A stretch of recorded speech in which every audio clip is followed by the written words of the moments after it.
Slight content warning, as one of these stories does contain mentions of domestic violence. Not necessarily in graphic depiction, but it does mention it. So, heads up on that. And if you have a story you want to share with the channel, go to astheravendreams.com and click the button to send it my way. And of course, thank you.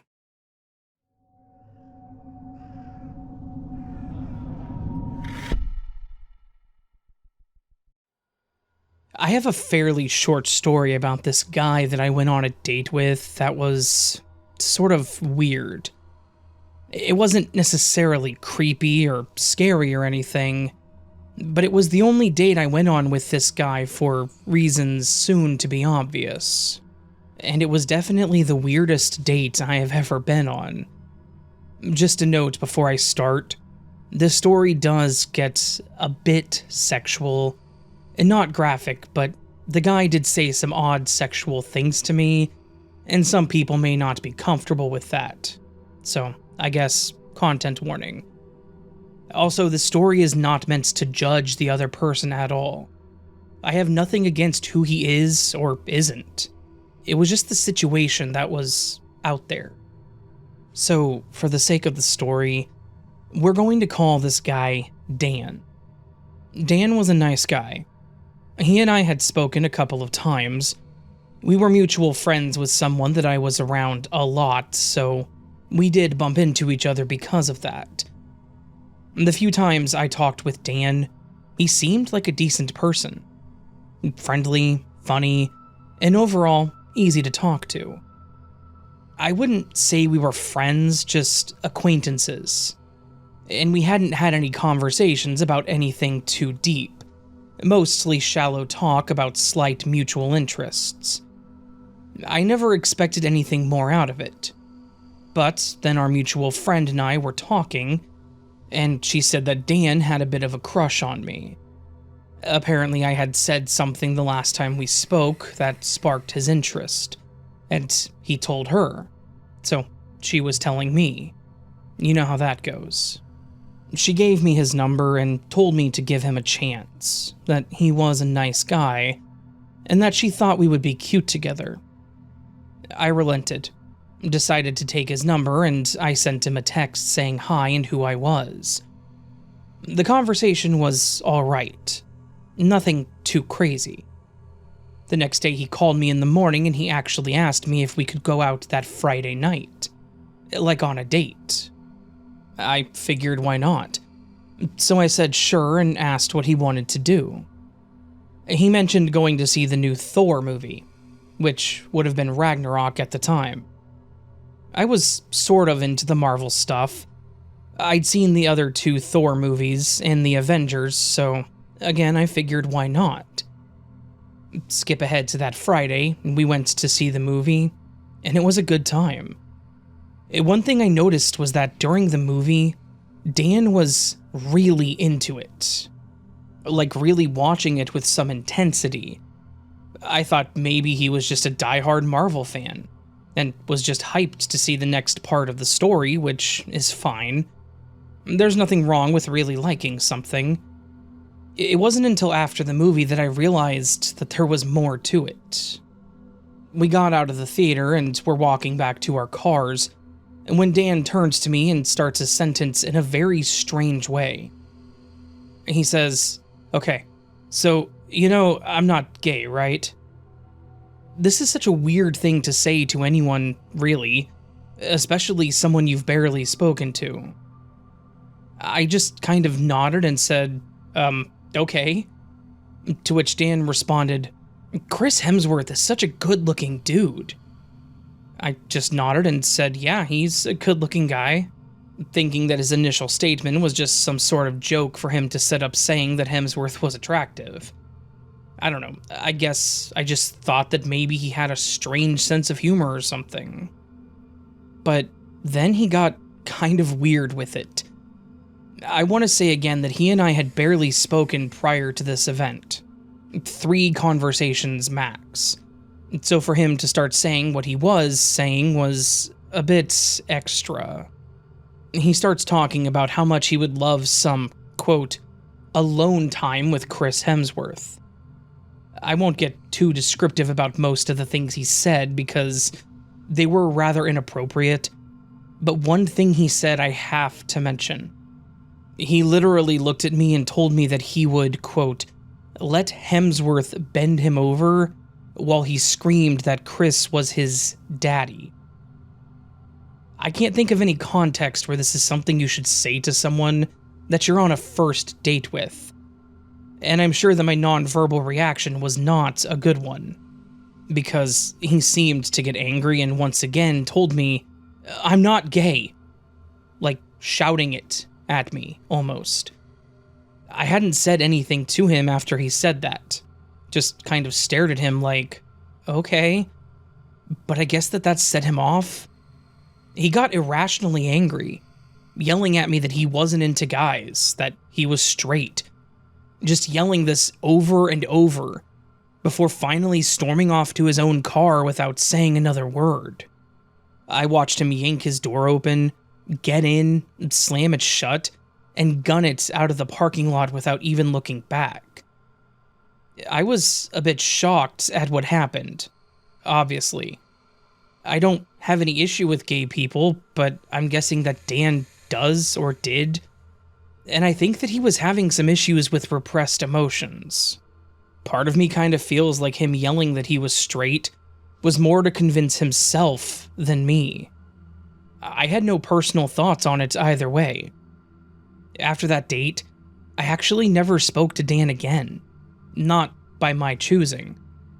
I would have been okay with us being friends, but he actively avoided me. At one point, our mutual friend actually messaged me and asked if something happened on the date, because Dan was super standoffish about the whole thing.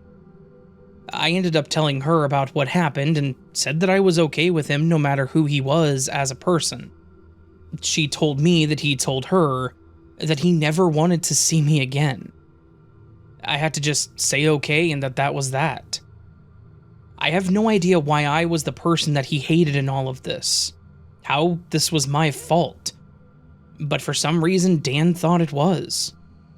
I do hope that he's doing well, and I haven't seen him since 2017.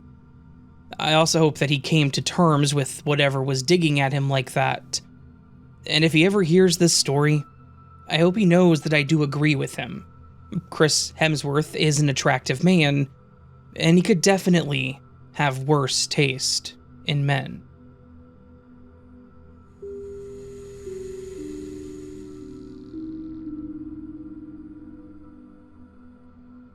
As a young lady straight out of high school, I was filled with a mix of excitement and nerves as I headed to my first blind date at Queen Street Mall in Brisbane, Australia. It was one of my first dates ever, in fact, and I was pretty shy back then. I was eager to see how it would go.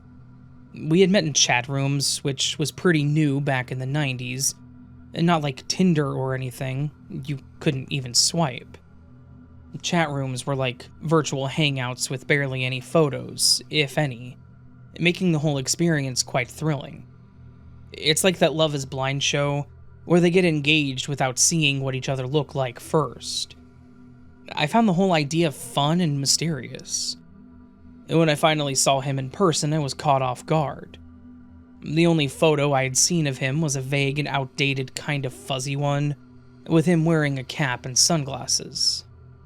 I stood there staring at a guy now with long black hair and gothic attire. He had black lipstick and was wearing a shirt with 666 on it. Seeing that number, which is often associated with the devil, made me think he was a little creepy. I tried to push my unease aside and focus on the date, hoping maybe he was just misunderstood, as I myself was considered the weird, X-File-loving, sarcastic pet rat girl at school, and weird is usually very interesting to me. I figured the shirt was just to annoy his parents or something, which was totally understandable at that age. We started with a coffee at a cafe inside the mall. He seemed friendly at first, and we chatted casually. The mall was bustling, and the police presence with their patrols and the cop car parked in the middle gave that false sense of security. But then, out of nowhere, he made a chilling comment. Wouldn't it be so funny if we stole that policeman's gun and just shot everyone in here? My heart raced as the shock and fear set in. I quickly excused myself, saying that I needed to use the toilets. As I made my way to the restroom, my heart was pounding in my chest. I glanced around nervously, trying to spot him in the crowd. Inside the toilets, I was a bundle of nerves, unsure if he was waiting outside. I peered through a crack in the door, but there was no sign of him. The anxiety was overwhelming. Every sound made me jump. Footsteps, voices, even the hum of the lights felt like they were closing in on me. I knew I had to act fast. I took a deep breath, hoping he wouldn't come looking for me. When I felt it was safe, I slipped out and hurried down the hallway, my eyes darting around. I took a quick turn into the bus station, where I finally saw a bus pulling in. With a surge of relief, I leapt on, not daring to look back. The moment I was on that bus, I felt a wave of safety wash over me. Once I was safely away, I blocked him out and deleted everything about him. He never knew where I lived, so I felt secure. Looking back, I hope that he never did anything bad to anyone, and maybe he was just messing around with the weird sense of humor, but I got that yucky gut feeling that I always follow. I also regret not reporting him to the police, but in that moment, all I wanted was to get out as quickly as possible. It took me a while to go on another date after that, but eventually I did. Surprisingly, one ended up being the guy I would marry. Woohoo, go me. But, yeah, always trust your gut, and always meet somewhere in public.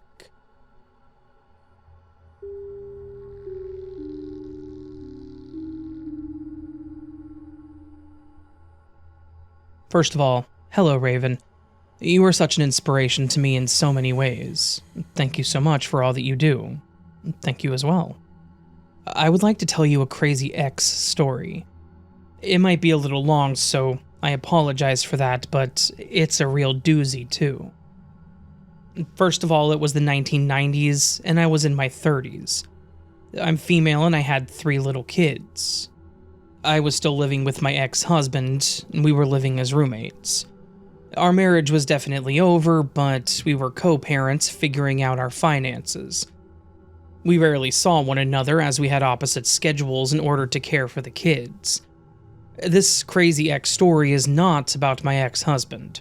It's about a woman that I dated. A dear old childhood friend, let's call her Jane, introduced me to this woman.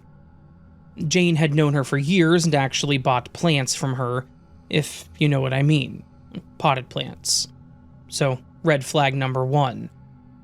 Anyway, my friend said that this lovely lesbian friend of hers was recently broken up and was grieving a long-term relationship.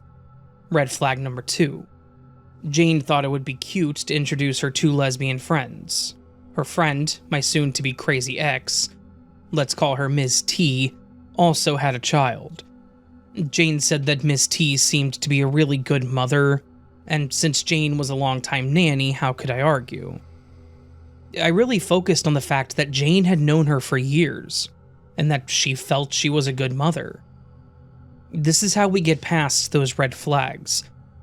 We only focus on the best parts, the ideal or even potential of a person rather than what is really standing there in front of us, right now. And people will tell us who they are, but we have to be willing to truly listen, to pay attention and see. So, we made arrangements to meet. And because I was basically new to town and new to lesbian culture as well, Ms. T offered to take me out and show me the town. I was very excited to meet new people. It had been a very long time for me, 10 plus years since I had dated, and even longer since I had dated women. When I met Miss T, I was already crushing on her because of the things Jane had told me about her. But then when I saw that she had brown eyes, those deep, dark brown eyes that you can get lost in, you know what I mean. I was a lost cause. Anyway, consistent with lesbian culture, Miss T and I hooked up that night. Another thing that was really cool about Miss T was that she had the most beautiful ficus tree growing in her bathroom. It was fragrant and gorgeous. I actually fell in love with that plant that night. And did I fall in love with Miss T? Well, that first night was underwhelming. But that didn't really matter so much to me. We became very close very quickly. Miss T told me a lot about her ex, like a lot. About how she was abusive towards her, her ex would beat her, her ex was an alcoholic, and her ex would manipulate her. Red flag number, 5? I did see her around her child, and she did seem to be an attentive mother, and that really speaks volumes to me. So, I focused on that. Within a week or two, we were doing things together with our kids. I know, not a good idea. It was about this time that she told me that she was also an alcoholic, but that she had quit drinking and she was going to AA. She said she hadn't had a drink in several months since the breakup with her alcoholic girlfriend. She blamed her alcoholism on living with an alcoholic. As you might have guessed, she was still drinking in secret, and I was naive or dumb enough or willing enough to look past that and continued having a relationship with her. Well, the first night we spent together might have been underwhelming, but with time, my enthusiasm and her experience was a good combination. It was about 8 months in that an incident happened that caused our breakup. Things had not been going very well at all. She'd been openly drinking, she'd been manipulative, she had cheated on me and lied in this short time we had been together. Even so, I was still giving her the benefit of the doubt, as she seemed to be trying to improve herself, and she seemed to be genuinely sorry after outbursts that she would have. Plus, I decided that I loved her, and I knew that I was a good person, and a good person supports those we love, right?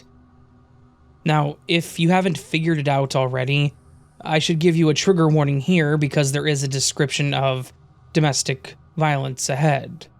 One night, we had decided to sit home and watch TV. My ex-husband and I traded childcare duties, and he would kindly take Miss T's kid along with ours so Miss T and I could have some adult time. On this night in particular, when the incident occurred, it started with drinking. She'd begun drinking out in the open, saying that she wasn't an alcoholic after all. She just used to drink a lot because she had to drink to get along with her alcoholic ex. However, I didn't know at this time that she was drinking a whole lot more than she had led me to believe. I had never been around alcoholics or drug addicts, as I was raised in a very strict religion. Me and my family were all teetotaling, pious members of the community. By the end of the night, she was drunkenly screaming and wailing about how unfair life had been to her. After a while, vocalizing wasn't enough. We were out in the front yard of her house, where I had followed her because I was trying to talk her out of shooting herself. Yes, she had a gun, which she dropped in the grass before she began to punch me. Now, I'm a scrappy bee. My family may have been teetotaling Christians of high regard, but I can tell you that I learned to turn the other cheek. My interpretation of that Bible verse was that if they hit me once, I would turn the other cheek, or let them hit me again. Then I would take them out. Growing up in the 1980s with brothers meant my survival depended on being able to throw down. If I'm not being clear, I could fight, and I did fight while growing up. However, this was my girlfriend. I chose not to hit her back, and I offered up my left arm for her to punch. Instead of fighting back, I just defended myself with the left. By the time the beating was over, my left arm looked a lot like hamburger meat. You know how you can form hamburger meat? Like, you can pinch it and it stays in that shape? My arm was like that. It literally took over a month before it was no longer discolored, and it still aches to this day. I then called Jane to come get me after the beating was over. When she asked me what happened, I threw up in her car. I hadn't been drinking. Sometimes our bodies want to reject something that happened, and we end up rejecting the last thing we ate along with it. I'm sorry to say that there were 2 other similar events that happened after this one before I actually officially got out of the relationship again. Broke up with her and didn't get back with her. Once I finally truly ended things with her and refused to react or return her calls or anything, well, that is when things got really crazy. She began to stalk me. Everywhere I went, she was there. She was there at my workplace. She was there at the 7-Eleven when I went to get gas. She was at church. She was talking to my friends, all of them. She was calling my family, all of them. She was telling everybody that I was an alcoholic, that I was abusive, and that I beat her. She was crying to them and begging them to convince me to talk to her, to take her back. And then she would go back to bad-mouthing me. She apparently wrote my therapist a letter telling the same stories about me that she had told my friends and family. She'd actually taken everything that happened between us and turned it around. Here's the thing. People believed her. I hadn't been saying anything. I was ashamed and embarrassed, humiliated, and afraid, and so I hadn't even told anybody what was going on, except for my closest friend and my ex-husband and my therapist. So when people only heard her side of the story, and she was very convincing, they believed her. People didn't even ask me for my side of the story. Why would they? I had been painted as a monster, and really, to be fair, I didn't feel like telling everybody everything. Miss T continued to stalk me, often with her kid in tow. She was literally everywhere that I was, and I couldn't figure out how she always knew where I would be. We didn't have cell phones back then. Some people had pagers. I didn't have a pager. I did have a landline. Ms. T happened to be in communications as an officer in the Army, and she had used government equipment to bug my phone. I didn't know this at the time. These are things that I found out later. She was also giving drugs to and paying a person that was in my group therapy to report back to her what I said in group therapy. So, the stalking continued for many months. Christmas was the worst. On Christmas Eve, while my kids and I were out caroling, Miss T went to my next-door neighbor's house. By this time, I lived in a place with just me and the kids. Miss T told my neighbors that I was moving out, and that she was there to help me move, and asked if they could please watch her kid while she helped me. They agreed.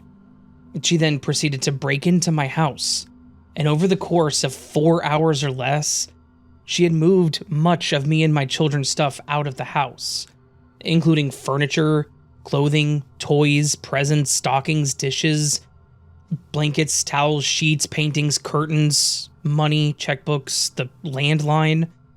She threw the Christmas tree in the ditch. You get it. She was the literal Grinch. She went as far as to break the thermostat so that we couldn't heat the house. She had attempted to start a fire using some kind of liquor as an accelerant. It was beyond awful. We stayed in a homeless shelter that night as it was one of the coldest nights of the year. She didn't serve any time for that because, well, mainly because her grandfather was a well-known attorney at the time in that town. Almost a year had passed since the breakup, several months since the theft. The police were unhelpful. There really was nothing that they could pursue or do anything about that they hadn't already done. Until one afternoon when I was getting out of a car with a friend, we'll call her Lynn and her pit bull. I had exited the car and just begun to lock the door when Miss T jumped out of a tree with the buck knife in her hand. If you don't know what a buck knife looks like, you should look it up. It's a great big hunting knife used for skinning deer. It's long and has a razor-sharp edge, and then it moves up to a serrated edge. So, anyway, when she jumped out of the tree, she landed right behind Lynn, who had just let her pit bull out of the back seat. Miss T grabbed Lynn, arm across Lynn's chest, and held the knife to her throat. Her dog had run away. Lynn dropped to the ground and rolled out of the way, and then ran into the house to call 911. That left Ms. T facing me with her knife still in hand, screaming, "I'm gonna kill you, B. I'm going to effing kill you." At that moment, a different kind of scream came from me. A primal scream. I've never heard anything like it before or since, not from anyone. It wasn't a high-pitched scream, it was more of a roar but with words. The words were, "Call 911. At that point, everything seemed to be moving in slow motion. The look on Ms. T's face was sudden, utter fear. Within seconds, people were out on their porches all over the neighborhood, all up and down the street with cordless phones.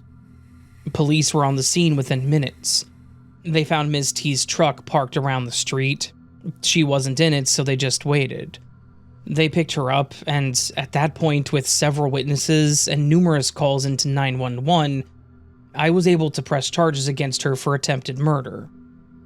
I think she took a plea bargain or a lesser charge. I'm not sure what it was, but she basically got 14 years of parole. She didn't serve very much time.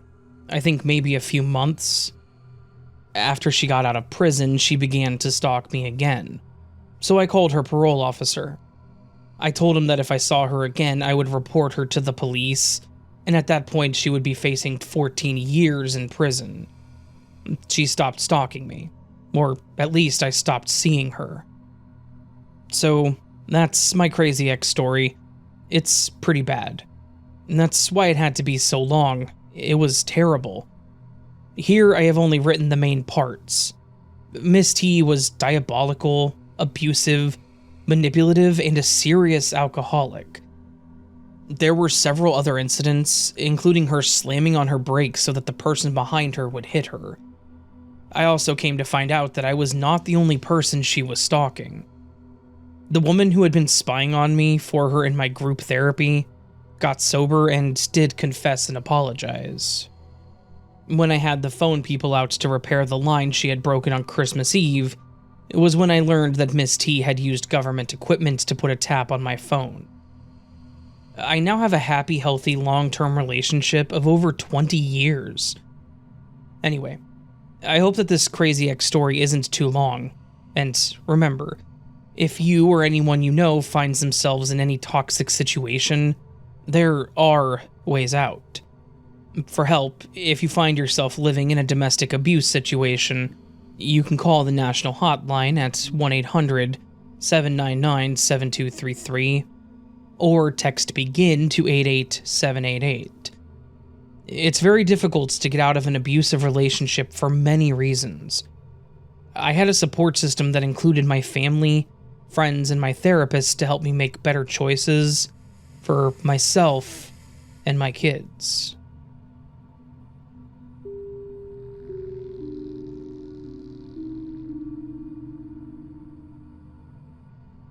I met Ariel on a crisp autumn evening. Her beauty was captivating and her laughter was infectious. We shared a sense of humor that made all the moments together feel like a scene from a romantic comedy, but beneath her charming exterior there was a darkness that I couldn't see at first. Ariel had a temper, a fierce one. Initially, it was never directed at me. I was a loyal and calm man and always easygoing. As time passed, though, her anger found its way to me. She became controlling, her jealousy flaring up over the smallest things. One day she saw me texting my sister and, in a fit of rage, took a knife and stabbed me in the arm, shouting, "You made me do that." That night, I found myself in the hospital, away from her. A nurse noticed my injuries, pulled me aside, and asked, "Is she hurting you?" Her eyes were filled with concern.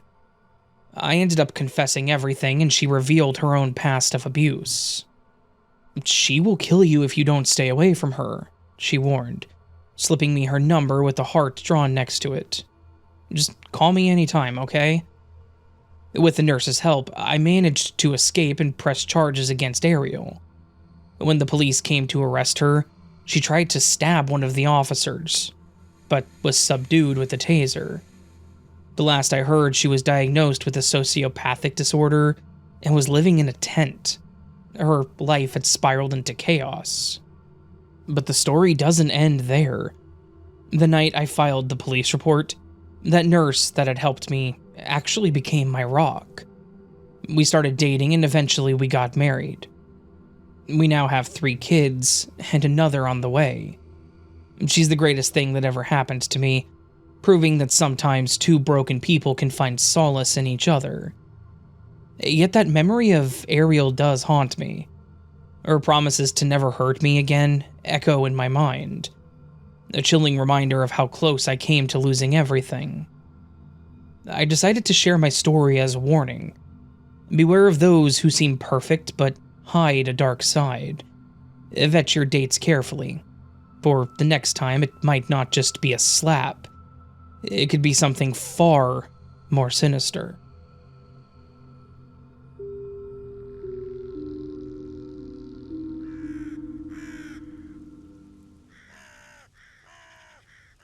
So that, my friends, was the first collection of scary dating stories. Yes, this is kind of a new collection.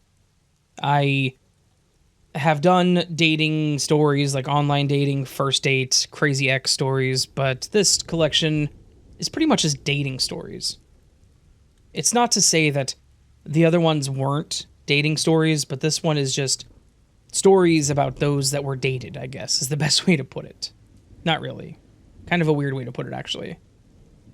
I don't know. I didn't want to do, like, first date, and I didn't want to do just crazy ex, so I just mixed it all together in a blender and made scary dating stories. Enjoy it or don't, your decision, I suppose. All that said, if you did enjoy it, please do hit that like button, the thumbs up down below the video. If you're new to the channel and like what you heard, consider hitting subscribe.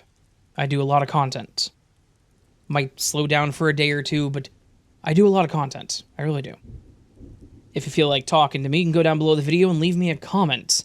I'll probably respond, heart it, one of the two, or other things. Just, well, not other things. Those are the 2 things I can do, but yeah, my point is I'll probably respond. You can also join Patreon memberships, get early access to content like this if you want to do so. You can also do a super thanks, which is a tip to the channel. Never expected, always appreciated. You can listen to the show on other platforms such as Audible, Apple, Spotify. Just search as The Raven Dreams on the platform of your choice. You'll probably find me. There are also still signed posters for sale on the Coffee link down below in the description. Check them out. They're fairly cheap. I think they're decently priced, but yeah. I ship them out to you. I sign them, I number them. Yeah. I don't know. It's just a thing I'm doing. Don't really have much else to say. My voice is kind of fried today for some reason, and yesterday. Don't know why, but it's just something you gotta deal with sometimes. Probably the changing weather. It's been kind of cold here, so. Winter! Yeah. Anyways, friends, hope you all have a beautiful weekend. Hope I see you again here very soon, but until then, remember that you are loved, you are valid, you are important, you are the best you that you can be. Do not forget it, and don't let anyone tell you otherwise. And until next time, my friends, much love, and sleep well.